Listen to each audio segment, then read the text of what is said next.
First time எனக்கு caesarean section நடந்துச்சு.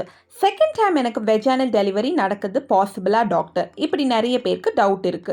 அதாவது ஃபர்ஸ்ட் டைம் சிசேரியன் செக்ஷன் நடந்து செகண்ட் டைம் வெஜானல் டெலிவரி நடந்து அதுக்கு பேர் விபேக்னு சொல்லுவாங்க. அதாவது vaginal birth after caesarean section. So இந்த விபேக் வந்து ரிக்கரிங் இண்டிகேஷன் இருக்கு, நான் ரிக்கரிங் இண்டிகேஷன் இருக்கு. அதாவது உங்களோட ஃபர்ஸ்ட் சிசேரியன் வந்து ஒரு நான் ரிக்கரிங் இண்டிகேஷன்.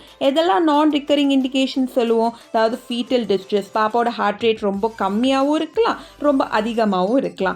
இல்லை பாப்பாவோட ப்ரெசன்டேஷன் வந்து தலை கீழே இல்லாமல் தலை மேலே இருக்கலாம், இல்லை வேறு ஏதோ ட்ரான்ஸ்வர்ஸ் லைட் ப்ரெசன்டேஷனாக இருக்கலாம். இது ஒரு வெரைட்டி ஆஃப் நான் ரிக்கரிங் இண்டிகேஷன். இல்லை பாப்பாவுக்கு வந்து பிளசண்டா ப்ரீவியா அப்ரப்ஷன், இந்த மாதிரி சில இண்டிகேஷன்ஸ்னால கூட நம்ம சிசேரியன் செக்ஷன் எடுத்திருக்கலாம். இதெல்லாம் வந்து நான் ரிக்கரிங் இண்டிகேஷன் சொல்லுவோம். எது ரிக்கரிங் இண்டிகேஷன்? அம்மாவோட இடுப்பெலும்பு ரொம்ப குறுக்கலாக இருக்குது, இதுக்கு பேர் கண்ட்ராக்டட் பெல்விஸ்னு சொல்லுவாங்க. இதனாலலாம் நம்ம மோஸ்ட்லி சிசேரியன் செக்ஷன் ப்ரிஃபர் பண்ணுவோம். ஸோ இதுக்கு நிறைய காம்ப்ளிகேஷன்ஸ் இருக்குது. ஸோ இந்த விபேக் நம்ம ப்ரிஃபர் பண்ணும்போது யூட்ரைன் ரப்ச்சர் வர நிறைய சான்சஸ் இருக்குது.